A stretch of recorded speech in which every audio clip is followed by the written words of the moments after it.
Hello students, PC classes आपके लिए लेके आए ठोस अवस्था का नेक्स्ट वीडियो। जो हेडिंग अपनी है संकुलन क्षमता प्रतिशत। संकुलन क्षमता क्या होती है आपको पहले बता चुका हूँ मैंने लास्ट वीडियो में कि जितने भी आपके पास में एक एक कोष्टिका का कुल आयतन है उसमें गोलों के द्वारा घेरा गया जो आयतन होता है वो उसका संकुलन क्षमता होता है और परसेंट में निकालेंगे तो 100 से मल्टीप्लाई हो जाएगा। तो अपने कोर्स में जो है वो आपकी एक तो है एससीसी में संकुलन क्षमता प्रतिशत ज्ञात करना, एक है बीसीसी में संकुलन क्षमता ज्ञात करना, एक है एफसीसी में संकुलन क्षमता ज्ञात करना। क्लोज पैकिंग एफिशिएंसी निकालनी है। इसमें अपने बात करते हैं कि एससीसी में परमाणुओं की संख्या निकाल गए थे, परमाणु यानी अवयवीकरण निकाल गए थे। तो देखो अपने पास में एक घन के 8 कोने होते हैं और प्रत्येक 8 रेडियस में पार्टिसिपेट होता है, तो एक परमाणु इसमें आया था। तो एससीसी में एक परमाणु, बीसीसी में 2 और एफसीसी में 4 परमाणु। यानी इन परमाणुओं की व्यवस्था का जो क्रम या जो परमाणु की संख्या है वो 1 2 4 होती है। अपने याद रखना, यहाँ काम आएगी। तो जैसे अपने अभी पीछे लास्ट कर गए हैं, मैंने कहा था कि जैसे मैंने Na लिया, Cl लिया, Na लिया, यहाँ भी Cl, यहाँ Na, यानी एक विपरीत यानी कि एक निश्चित अंतराल के बाद में समान की पुनरावृत्ति होती है। ये Cl और ये Na। तो इसको मैंने देखा कि इनको गोला मान लिया जाए, इनको गोला मान लिया जाए। तो मैंने इसी प्रकार से ये Na है, ये Cl है, ये Na Cl Na, तो मैंने इसको गोले के रूप में ले लिया। तो अपने अर्ध सरल एक एक कोष्टिका या घनीय की संरचना में संकुलन क्षमता ज्ञात करना दो तरीके से आपको पूछ सकता है। तो अर्ध या सरल सिंपल क्यूबिक यूनिट सेल, इसको अपने एक बार और बोल सकते हैं एससीसी बोलेंगे, सिंपल क्यूबिक यूनिट सेल बोलेंगे। तो इसके लिए मैंने एक घन की संरचना बनाई है, ये एक घनीय संरचना है।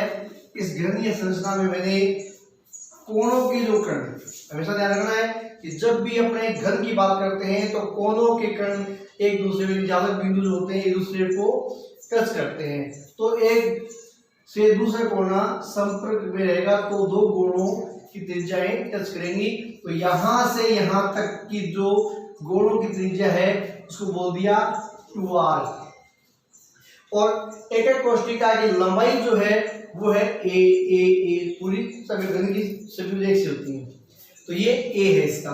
तो अपने को करना क्या इसमें मानना है कि माना कि घन की भुजा a है, यानी अभी अपने मान के हैं कि ये भुजा कितनी है a है और गोले की त्रिज्या कितनी होती है r, यानी कोई गोला है उसकी ये त्रिज्या r होती है। तो ये गोला है, इसका दो गोलों से इसको दिखाया गया है इस प्रकार से।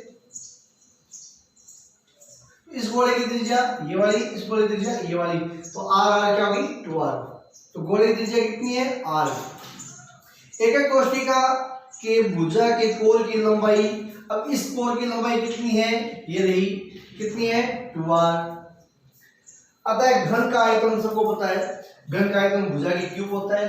तो भुजा की क्यूब, भुजा कितनी है a, ये a है, a का मान कितना है आपका, ये a बराबर 2r, ये रहा a बराबर 2r। तो ये मैंने 2r इसका वैल्यू दी, तो ये हो जाएगा, इसको खोलेंगे अपने तो 8r की क्यूब इसका आपका आंसर आ जाएगा। अब नेक्स्ट क्या है, गोले का आयतन आप पढ़ के आए हो 4/3 पाई r की क्यूब होता है। ये 10th क्लास की बात है, 10th में पढ़ा आपने मैथ में। अब चूंकि एससीसी में मैंने अभी बताया आपको, यहाँ से चूंकि एससीसी में परमाणु की संख्या कितनी होती है 1, तो कुल गोलों का आयतन तो 1 से मल्टीप्लाई हो जाएगा। कौन सा, गोले का आयतन। तो 4/3 पाई r की क्यूब हो जाएगा। अब कुछ नहीं करना आपको, दो वैल्यू आ चुकी है पास में, एक वैल्यू ये रही और एक वैल्यू ये रही। इन दोनों वैल्यू क्या करना है, फॉर्मूले में पुट अप करना है। तो संकुलन क्षमता प्रतिशत का फॉर्मूला क्या होता है, गोले द्वारा घेरा गया आयतन बटा एक एक कोष्टिका का आयतन, यानी एक कोष्टिका कितना इतना होता डिवाइड कर देंगे इनटू 100। तो कितना था, गोले द्वारा घेरा 4/3, गोलों द्वारा घेरा गया आयतन 4/3 पाई r की क्यूब था। मैंने लिख दिया। एक एक कोष्ठिका का कितना है 18 की क्यूब इंटू 100 क्योंकि परसेंट निकाल रहे हैं। तो इसको काटेंगे तो यह जाएगा आपका 52.33। कैसे आएगा देखो 4 में 3 है तो 4 पाई आर की क्यूब 8 गुणा में 3 आर की क्यूब 4 क्यूब गया इंटू 100। 4 गुणा 3.14 8 गुणा में 3 को काटेंगे गुणा 100 आपका ये आएगा 52.33%। अब देखो ये जो 52.33 यानी यहाँ पर भी है यहाँ पर भी है, तो ये जो संरचना है कुल गुणों के द्वारा घेरा गया आयतन। जैसे अभी पढ़ गए हैं ये गुणों की व्यवस्था है इस प्रकार से, ये जो गुणों की व्यवस्था है इस प्रकार से। अब देखो बीच में क्या है ये रिक्त स्थान है, इसको बोलते हैं वॉइड। क्या बोलते हैं वॉइड बोलते हैं। तो ये जो गोले हैं एससीसी में इनका कितना आयतन है कितना परसेंट है वो तो है 52.33%। और जो बीच में खाली स्पेस जो वॉइड एरिया है वो कितना आपका 47%। कई बार एग्जाम पूछ लेता है कि एससीसी संरचना में रिक्त स्थान कितना है तो 47.7% इसका रिक्त स्थान है। ओके तो थोड़ा सा रिपीट कीजिएगा इसको। अभी अपने इस चैप्टर की 2 या 3 वीडियो डालेंगे, उसके बाद में ये ठोस अवस्था का चैप्टर पूरा हो जाएगा। Okay thank you.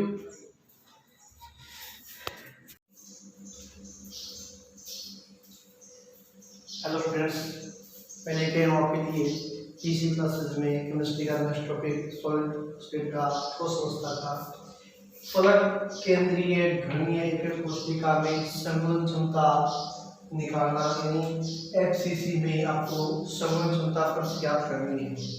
तो सबसे पहले अपने को ये बताना चाहिए कि पहले हम निकाल के आ चुके हैं कि दोबारा में एससीसी में परमाणु की संख्या 1 थी, बीसीसी में परमाणु की संख्या 2 थी और एफसीसी में परमाणु संख्या 4 थी। ये अपने को याद रखना है। तो सबसे पहली बात तो यह है कि इस प्रकार की जो संरचना होती है उसमें फलक पर स्थित बिंदु, ये जो बिंदु है ये और ये फलक के कोणे हैं। तो फलक के कोणों के अंदर एक दूसरे को स्पर्श नहीं करते हैं, ये और ये एक दूसरे को स्पर्श नहीं करते हैं। अगर इन पे एक काय विकिरण खींचा जाए, काय विकिरण खींचा जाए तो काय विकिरण के द्वारा एक दूसरे को टच करते हैं तो काय विकिरण पर संरचना 3 गोलों के मिलने से बनती है। तो यहाँ से इस गोले की त्रिज्या r, इसकी r, इसकी r, इसकी r, यहाँ पर ए सी का मान r plus 2r plus r तो कितना आ जाएगा 4r आ जाएगा। यानी इस संरचना में घन के कोणों के कण एक दूसरे को स्पर्श नहीं करते हैं बल्कि काय विकिरण पर उपस्थित गोले एक दूसरे को स्पर्श कर रहे हैं। तो परमाणु की त्रिज्या कितनी होगी r, तो टोटल कितनी होगी आपकी 4r। उसके बाद में आपको याद रखना है कि एकक कोशिका में यानी एफसीसी में एकक कोशिका में कणों की संख्या 4 होती है। अपने पहले निकाल चुके हैं अवयवी कण या कणों की संख्या को। यदि गोलों को r त्रिज्या का गोला मान लिया जाए, यानी ये गोला है इसको r त्रिज्या का गोला मान लिया जाए तो गोलों का आयतन 4 का 3 पाई आर की क्यूब फॉर्मूला होता है। तो यहाँ पर याद रखना है फॉर्मूले को। तो एफसीसी में चारों यानी एफसीसी में 4 मान होते हैं तो 4 से उसको मल्टीप्लाई कर दिया तो 16 का 3 पाई आर की क्यूब इसका मान आ गया। उसके बाद देखिएगा बात करते हैं काय विकिरण पर। ये जो काय विकिरण है इस काय विकिरण में इस प्रकार से गोलों की व्यवस्था है। तो इस गोलों में यहाँ और यहाँ से यहाँ काय विकिरण है, इसका मान है AC। ये R और ये R, ये 2R हो गए और ये R कितना हो गया ये 4R हो गया। अब हम क्या करेंगे 4R यानी ये जो काय विकिरण पर जो काय विकिरण है AC यानी A B C D में नाम दे दिया। इस भुजा का ये A है भुजा ये है, ए यानी घन की जो इस्तेमाल होती है, तो उसको ए से इसने शो कर दिया। तो पाइथागोरस प्रमेय क्या कहती है, यहाँ पर आपका एक त्रिभुज बन रहा है, ये देखिएगा इस प्रकार से एक त्रिभुज बन रहा है ए बी सी। कौन सा बन रहा है, त्रिभुज ए बी सी, यानी यहाँ पर त्रिभुज ए बी सी की तुलना करेंगे तो पाइथागोरस प्रमेय क्या कहती है, कर्ण स्क्वायर बराबर लंब स्क्वायर प्लस में आधार स्क्वायर। तो यहाँ का कर्ण कितना है, ए सी आधार ए बी, यहाँ से यहाँ ए बी और बी सी, इसका क्या आ गया था, लंब हो गया। ये तो आपका आधार है, ये लंब, एक ही बात है, कोई दिक्कत नहीं है। अब ए सी का मान दे रखा है कितना, 4r, मैंने 4r यहाँ पे रख दिया, और ए बी का मान कितना है, a, और बी सी का मान कितना है, a, तो मैंने a का स्क्वायर और a का स्क्वायर की वैल्यू रख दी। तो यहाँ पे इसको खोलेंगे, 16r की स्क्वायर हो गया और 2a की स्क्वायर हो गया, तो a स्क्वायर का मान निकालेंगे तो यह आ जाएगा आपका a स्क्वायर का 8r की स्क्वायर।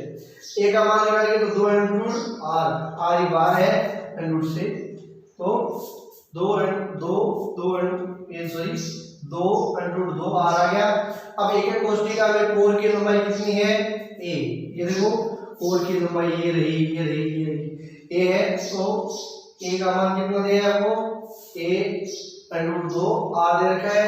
तो घन की भुजा का जो फॉर्मूला एक्ट होता है, घन की भुजा क्या, सॉरी घन का आयतन निकालते हैं, भुजा की क्यूब होता है, तो भुजा की क्यूब को अपने a की क्यूब से a का मान कितना है, 2 √ 2r, तो इसको खोलेंगे क्यूब को, तो ये आएगा 16r की क्यूब √ 2 आ जाता है इसमें। तो अपने को अभी जितना बताया पाए तो प्रमेय जो लगाई है, इस प्रमेय को ध्यान रखते हुए आगे चलना है। अपने घन का आयतन निकाला है, घन का आयतन होता है भुजा की क्यूब और या सोडियम ए की क्यूब, ए की वैल्यू दे रखी है, ये हो जाएगा 16r³ √ 2। उसके बाद में अपन निकालेंगे एफसीसी में संघनन क्षमता प्रतिशत निकालना, फॉर्मूला है गोलों द्वारा घेरा गया आयतन बटा घन का आयतन गुणा 100। तो गोलों का आयतन दे रखा है 16/3 πr³। उसके बाद में अपन ने लिखा है घन का आयतन, ये रहा 16r³ √ 2, तो ये 16r³ √ 2 गुणा 100। तो इसको काटेंगे तो आएगी 74%, यानी एफसीसी में संघनन क्षमता कितनी आ गई, 74% आ गई है। अर्थात क्या हुआ कि गोलों द्वारा घेरा गया है कितना है, 74%, और रिक्त स्थान कितना है इसमें, 26%। यानी इस प्रकार की जो व्यवस्था है, इस व्यवस्था में ये जो गोले हैं ये तो है 74%, ये जो रिक्त स्थान है बीच में खाली जगह स्पेस वर्ड एरिया उसको बोलते हैं 26% होता है इसमें। तो अपने एक बात रिपीट करते हैं, अभी अपने पढ़ के आए हैं कि एफसीसी में एक कोष्ठिका में कुल कणों की संख्या 4 होती है। यदि गोलों को r त्रिज्या का गोला मान लिया जाए तो गोले का आयतन कितना होता है, 4/3 πr³ होता है। एफसीसी में चारों गोलों का आयतन 4 को मल्टीप्लाई कर देंगे 16/3 πr³। यहाँ विकिरण पर जो हमने विकिरण खींचा था इस प्रकार से, उस विकिरण पर जो गोले हैं उनपे अपने बोल दिया AC बोला था, तो AC की लंबाई कितनी आई, कुल लंबाई 4r आ गई। तो पाइथागोरस प्रमेय क्या कहती है, कौन से त्रिभुज ABC में कर्ण स्क्वायर आधार स्क्वायर, इसको आगे पीछे जब मैंने यहाँ लंब रखा है तो आप यहाँ इसको एक ही बात है BC कर दो, यहाँ आधार AB कर दो, कोई दिक्कत नहीं है, वैल्यू वही आने वाली है। तो ये हो जाएगा 16r³ a की क्यूब, क्योंकि घन की भुजा की कोण लंबाई कितनी होती है, a होती है। तो यहाँ पर 16r² और 2a की स्क्वायर, तो ये हो जाएगा स्क्वायर बराबर 16r² 2, तो ये हो जाएगा a² और r²। a का मान 2 √ 2r। एक एक कोष्ठिका में कोण की लंबाई a दे रखी है, a का मान दे रखा है, घन का आयतन भुजा की क्यूब होता है, की क्यूब होता है, मैंने वैल्यू रख दी, तो आ गया 16r³ √ 2। अब एफसीसी में संघनन क्षमता निकालेंगे, गोलों द्वारा घेरा गया आयतन बटा घन का आयतन गुणा 100, तो ये तो अपना है 16/3πr³ गोलों का आयतन बटा घन का आयतन कितना है 16r³ √2 उसको काटेंगे तो 14% आएगा। गोलों द्वारा घेरा गया आयतन 14% हो गया, पृष्ठफल 26% हो गया। इसके बाद में हमें पढ़ेंगे बीसीसी में, यानी BCC body centre cubic unit cell, BCC में शंकु क्षमता निकालेंगे। तो उसके लिए अपने को याद रखना है कि बीसीसी में बॉडी सेंटर का, यानी इस प्रकार से मैं संरचना बना रहा हूं। इस संरचना के अंदर आपको बॉडी का सेंटर मास, ये जो है इस सेंटर के ऊपर निकालेंगे काय विकेट, उस पे इसी प्रकार से करेंगे। Okay five. साथ में आप लोगों को मैंने बताया कि अगर आपको इन नोट्स की पीडीएफ चाहिए तो मेरे नंबर आपको मैं दे रखे हैं 9982337736 पे आप पीडीएफ दे सकते हो। और बोर्ड क्लासेस के लिए बहुत शानदार है, तो उसको पढ़िएगा। Okay bye.